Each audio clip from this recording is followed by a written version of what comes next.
Recently, the New York Times interviewed the Rush band about Rush's upcoming 50-something tour.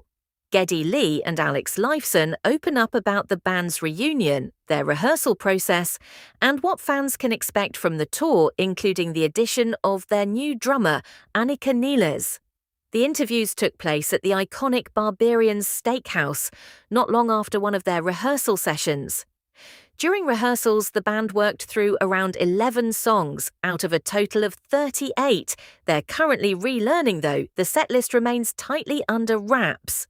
Despite their intense focus while playing, the atmosphere between takes was anything but serious.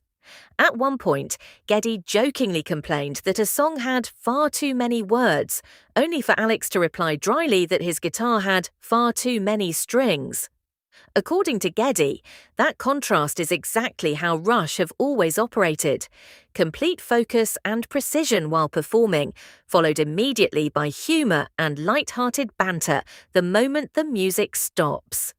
Meanwhile, Anika Nilles has her own fascinating story. Before being approached, she wasn't especially familiar with Rush.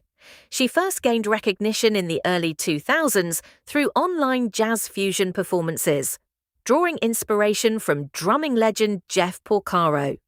When she got the call from Geddy and Alex, she quickly immersed herself in Rush's catalogue.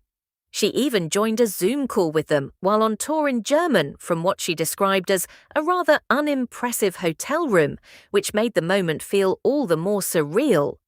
In spring 2025, she was invited to Toronto for a 5-day rehearsal.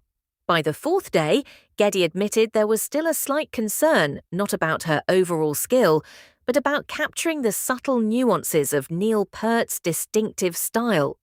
However, everything clicked on day 5, and she absolutely nailed it. Although she received the official invitation at the end of the session, it wasn't until her flight home looking out over Toronto's skyline that the reality truly sank in. Her reaction: "This is mad." Elsewhere, Neil Peart's widow, Carrie Nuttall Peart, has also shared her thoughts and will be contributing an essay to the official tour programme. She explained that towards the end of his touring career, Neil had been ready to retire. Rush's famously demanding 3-hour performances, delivered with near-perfect precision, had begun to take a serious physical toll.